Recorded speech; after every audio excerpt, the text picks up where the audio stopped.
Roy memang menutup sesuatu, ya, itu di situ. Tetapi apakah itu terhubung secara langsung atau tidak, kita belum tahu karena pertanyaannya nggak sedalam itu.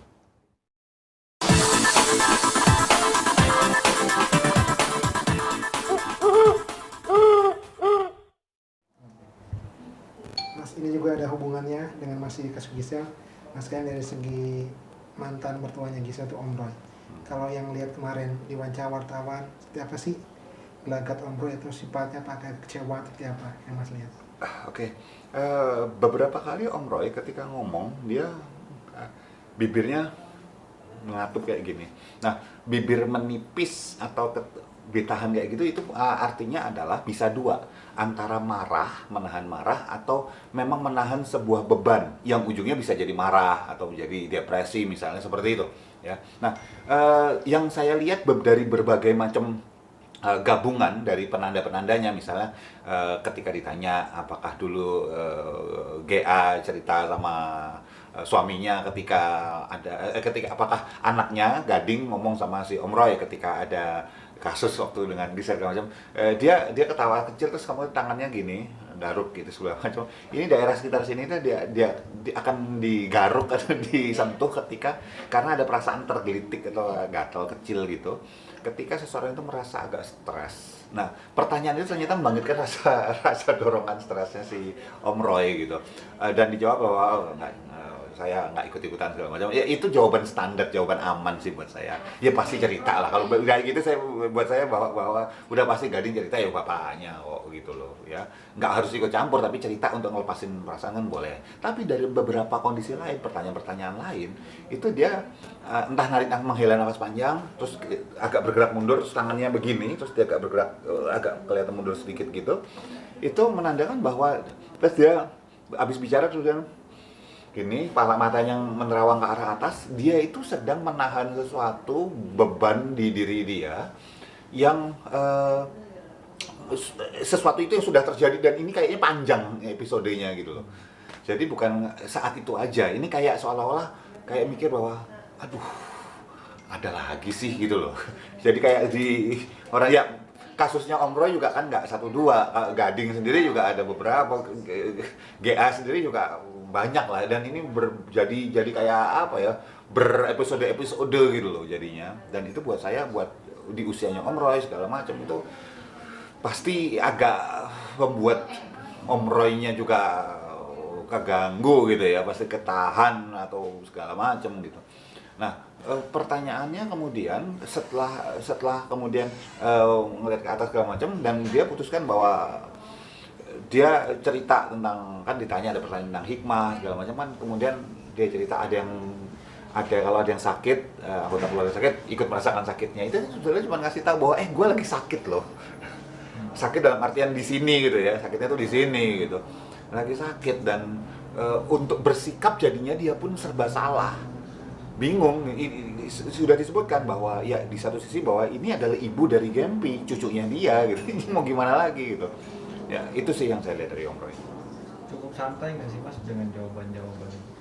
Ya enggak lah, santai dari mana? Yang jelas dia beberapa pertanyaan membuat dia tadi harus menghela nafas dulu, megang gini mau jawab segala macam itu. Jelas dia tidak merasa nyaman dengan pertanyaan-pertanyaan itu, walaupun sudah diajukan berkali-kali pasti sama berbagai macam media. Tetap aja masalah adalah masalah. Gitu. Seterbiasa apapun orangnya, tetap itu masalah. Walaupun ini juga dari mantan menantunya, tapi beban bagi keluarganya, masih bagi keluarga seperti itu. Jadi gini, kita perlu melihat bahwa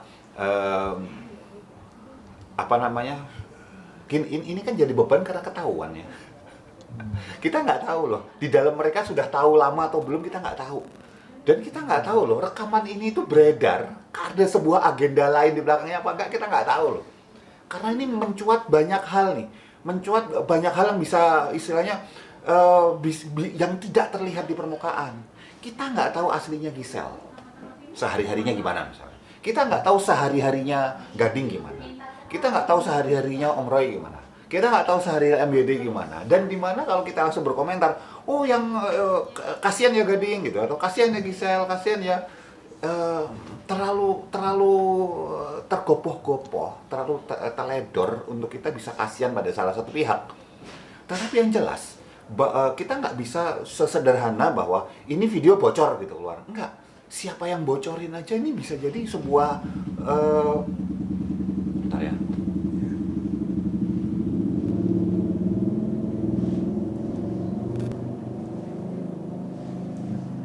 Siapa yang bocorin aja, ini kita belum tahu nih, episodenya belum selesai nih yang di sini.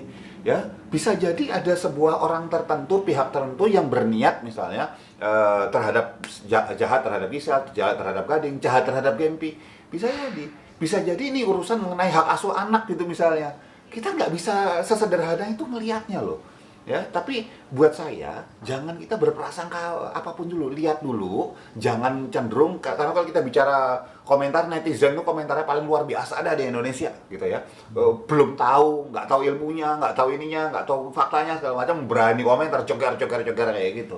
Nah, buat saya keluarga ini sudah cukup dihantam berbagai macam masalah gitu ya. Tapi kalau komentar juga nggak dilarang, negara bebas demokrasi gitu.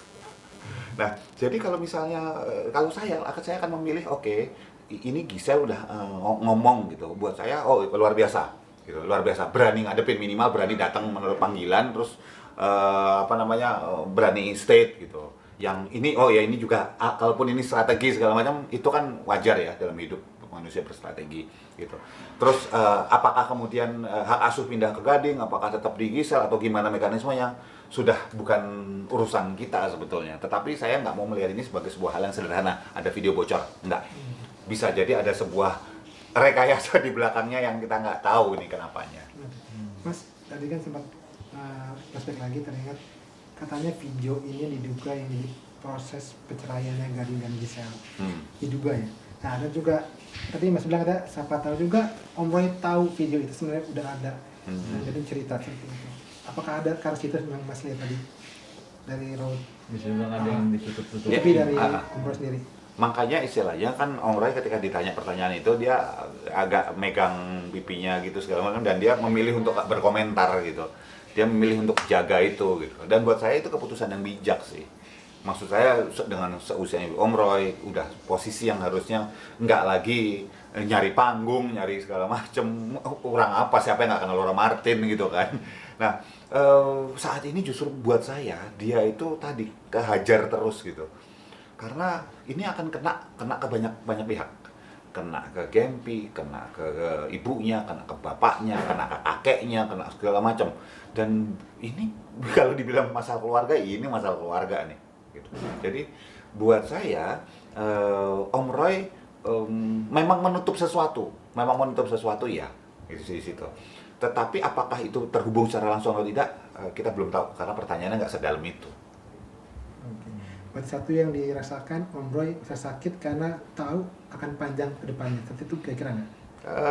Ya Om Roy, buat saya ya, Om Roy saat ini merasa sudah terbebani gitu ya. Apakah itu dikategorikan itu jadi beban, tantangan, kesulitan, sakit, apapun itulah kita sebutnya.